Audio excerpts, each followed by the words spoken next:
Je suis Jean-Pierre Calfon et je viens de faire un livre qui un peu raconte mon périple aux éditions de l'Archipel. Voilà.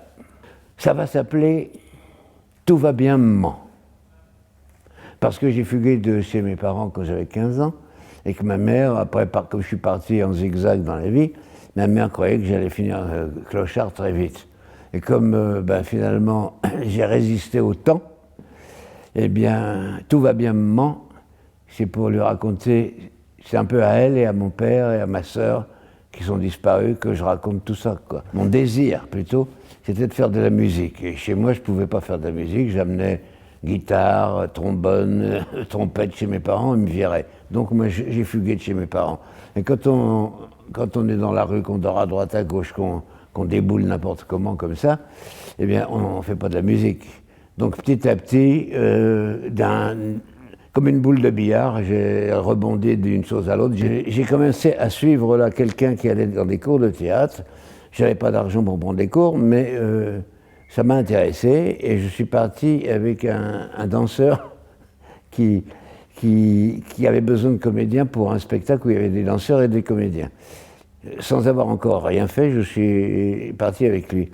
Après, j'ai pris des cours de danse avec lui et ces cours de danse se sont terminés aux Folies Bergères, comme boy aux Folies Bergères, qui faisait des revues à l'époque comme maintenant le Lido ou le Moulin Rouge.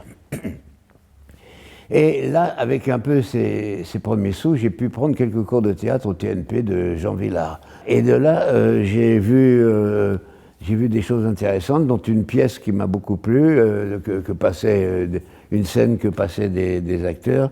C'était la pièce Dommage que ce soit une putain de John Ford. J'ai décidé de la monter, alors que j'avais jamais rien fait. J'ai décidé de la monter parce que je voulais pas attendre de savoir si elle allait frapper aux portes et tout. Moi, je suis un peu orgueilleux. Vous voyez, je l'ai fait une ou deux fois, ça me met les boules. Donc j'ai monté une pièce, je me suis donné le premier rôle. J'ai embarqué 15 personnes avec moi, quand même, et j'ai monté ça dans les jardins du centre américain. Puis après, voilà, c'est parti. Et puis à partir de là, comme je jouais dans ces trucs-là, j'ai commencé à être pris aussi par des gens pour faire du cinéma, de la télé et tout ça.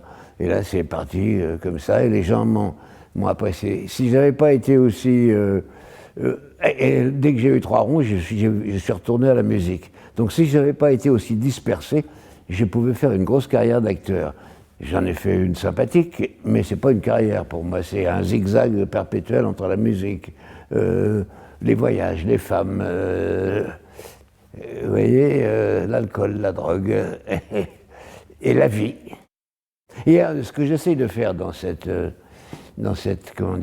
biographie, c'est de raconter tout ça avec la distance que j'ai maintenant vis-à-vis de tout ça, c'est-à-dire avec un certain humour, avec même, et j'espère beaucoup d'humour, j'espère que cet humour sera perçu, parce que chacun a sa notion de l'humour, mais parce que même les trucs qui ont été un peu durs et difficiles et dramatiques dans ma vie, maintenant, avec le recul, comme je suis toujours là, je trouve qu'il y a un côté quand même comique et tout ça, comme la vie, on arrive de nulle part et on repart nulle part, donc c'est pas la peine de faire un drame des choses qu'on vit, quoi.